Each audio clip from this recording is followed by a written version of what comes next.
Hey guys, what's going on? We are back with another Mythic Plus video as Enhancement Shaman, and we are doing a 12 Theater of Pain while testing out the one button rotation thingy-mabobber.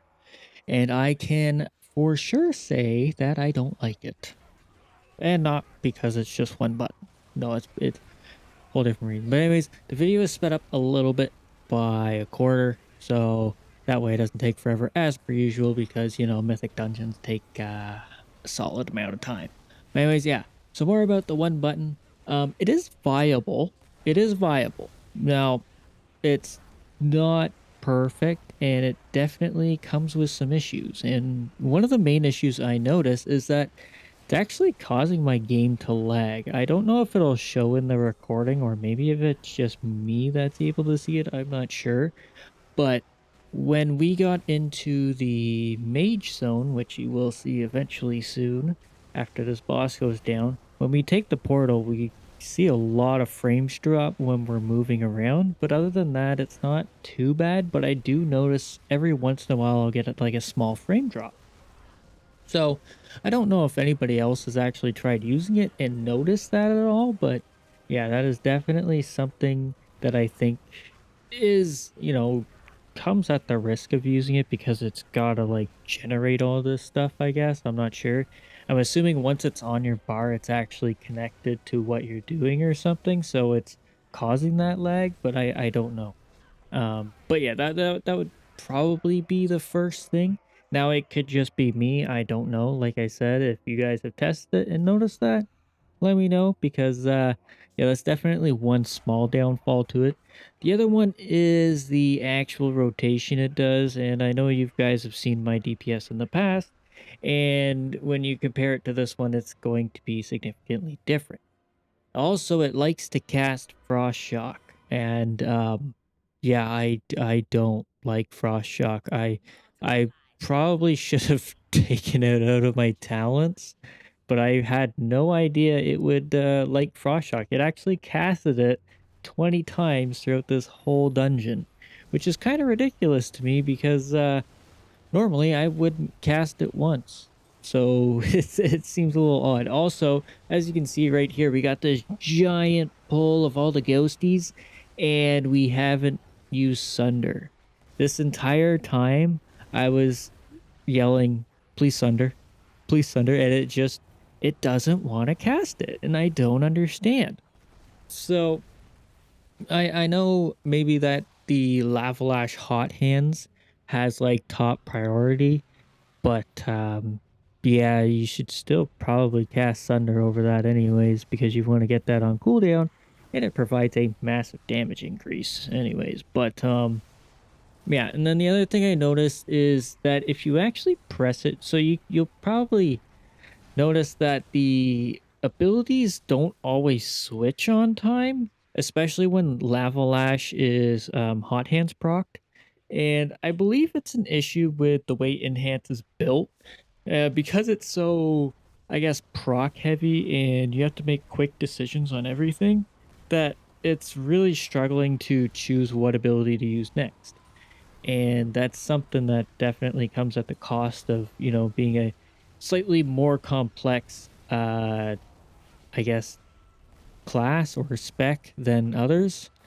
Now I haven't actually tested it on other classes. This is honestly like I have tested this in raid and it feels pretty horrible. But again, like I don't know. Maybe it is. They do say it's better than 70% of the player base, but I have a hard time believing that that number is accurate for class specific, right? So maybe for according to my friends, Boomkin is super easy to use, right? It's very, very simple, not a whole lot going on. I'm not sure. I'm just taking their word for it. So maybe something like that is much easier for the AI to generate your rotation. I don't know why I struggled with that, but yeah. So maybe something like elemental or enhancement or maybe even like sub rogue or something. I typically count sub rogue as one of the hardest specs to play, although I haven't touched it this season or even last season. So, but Yeah, I really not sure. Now, it is, it's better than doing your rotation completely wrong.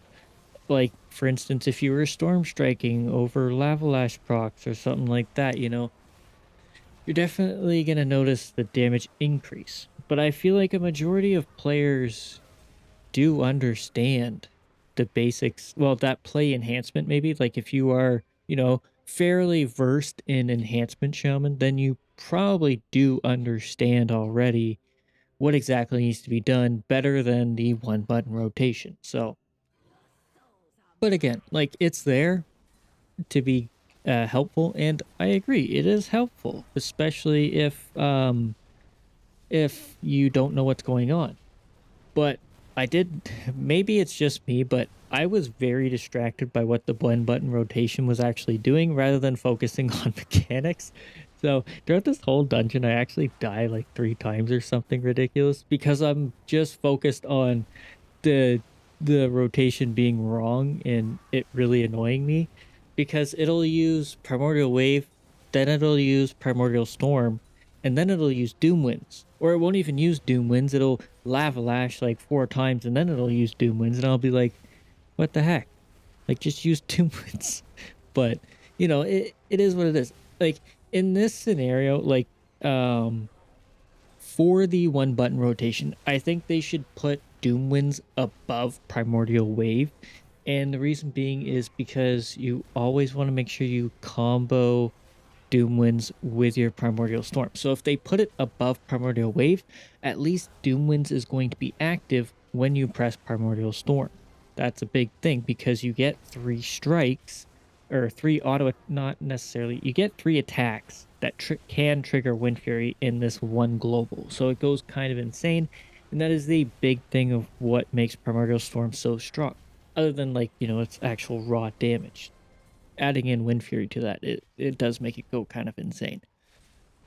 But other than that, you know, I did add on to the I didn't use my on use trinket. I used Azarok's heart, beating heart, resonating heart, whatever that one is, which is the second best um act not I guess no on use trinket or whatever. I don't know what you want to call it.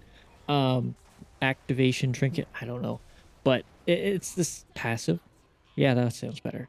It's the second best passive trinket other than the oh my god, I am struggling right now. The pacemaker, which I do have. But other than that, I think it did fairly okay. Not to the extent of, I would say it's better than 70% of the player base or the enhancement base. I feel like that's a bit of a stretch. Now, next week I am going to test out Stormbringer with it. I haven't done that yet. I haven't even touched it with Stormbringer, so I have no idea. The last time I did that was on PTR, which it really liked to prioritize Ice Strike and Hailstorm, so I'm crossing my fingers that it still does not do that. So it'll be interesting to see, but I mean, this is the first iteration of it, so maybe they don't want it to be perfect. Maybe they want it to give you a glimpse of what you need to do and, not really take over, but kind of help you in a way, I guess. Now, I'm not necessarily all for the one button rotation, but I can understand that players are annoyed with the complexity of what some classes need to do to get their DPS up. And, it would be very nice if they dumbed it down quite a bit. I mean, honestly, going to Season of Discovery, I've been playing that a lot, and I really do enjoy that version of Enhancement. It's very simple, very easy to follow, nothing too crazy, right? If you play two-handed, all you do is you Storm Strike and then you Lightning Bolt or Lava Burst. That's kind of it. And then you have basically with the new raid Scarlet Enclave, your tier set allows Fire Nova Totem to be instant cast and do extra damage. So that's basically just another filler button in between auto attack swings. And every auto attack swing at a two-hander guarantees a Maelstrom stack and generates 2 because you need to get to 10. And the interesting part about that is that you when you cast an ability at 10 Your stacks, survival not wasn't only does just it do saving extra damage, but it casts a second time on its own. You don't have to do anything, it just casts it again. But if you were to cast at 9 stacks, it'll only consume 5 stacks of Maelstrom to instant cast a lightning bolt, for instance, but it will increase its damage by 80%, I believe.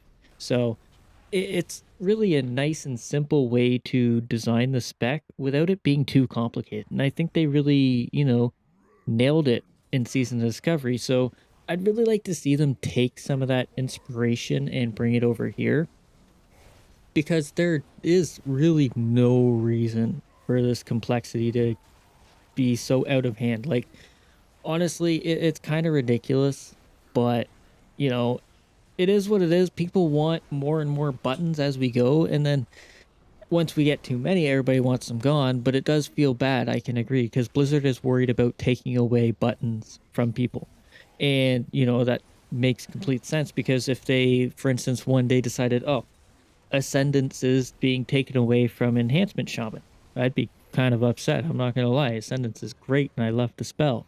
Or when they took away Chain Harvest, I didn't think I was going to miss it all this much, but I really do.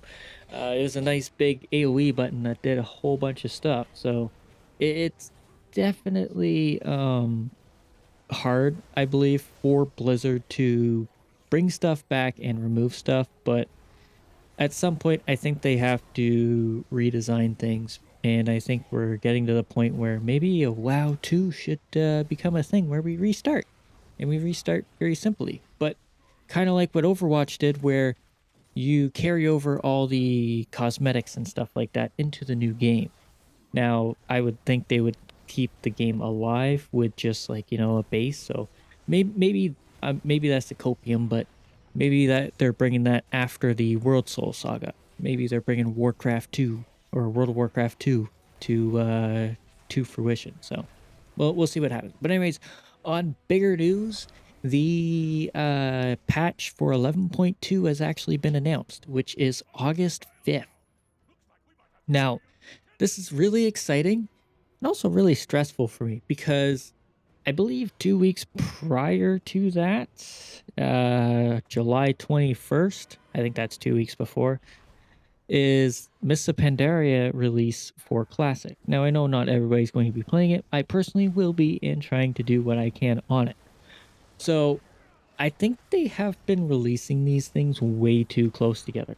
Now, in my opinion, they should be able to space it out so where, one releases and then halfway through that season, the other one releases and then it continues that way rather than 2 weeks apart from each other. It just seems silly and honestly a waste. But I understand that, they have a schedule to follow. So they can't just make a patch last, I don't know, an extra 5 or 6 weeks just because they want to measure up, but or to time it perfectly. But I honestly think that they would get more players back to both because, maybe not everybody's like me, but I really do enjoy playing all these different games of World of Warcraft.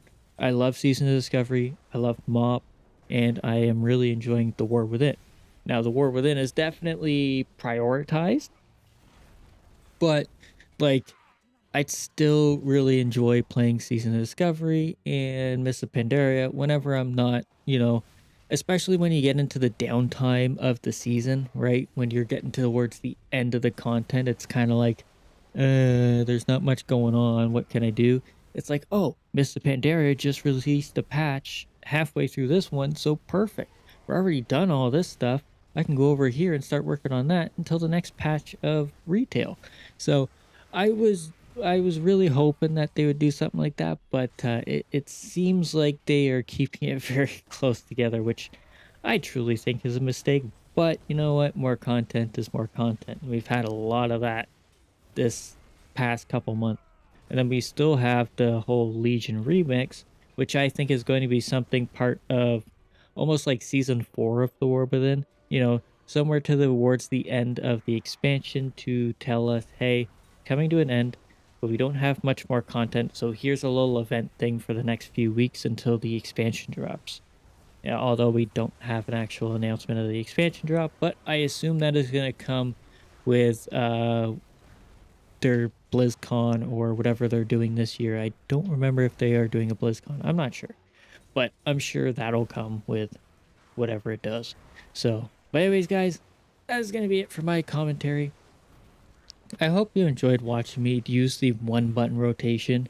I don't recommend it, but at the same time, if you are really struggling with enhancement, go ahead and use it. I mean, it's not really an issue, but I haven't even tested the other assist thingy, so I don't know about that one. But the one button assist, it does okay. That's the best I can give it. I can give it an okay, which is like a 50%.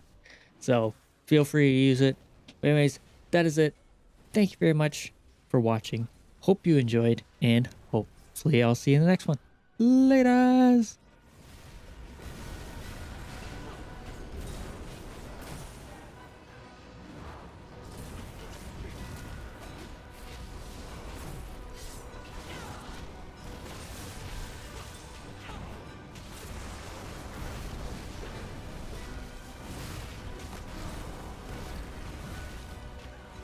Only the strongest survive.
Soldiers of Maldraxxus! Are you ready for some carnage? The rising stars now fix the longest reigning champion guardian of pain has ever known! Swordripper, the Endless Temptress! At long last, a worthy contender! With my power and despair!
simply wish you had lasted a little longer.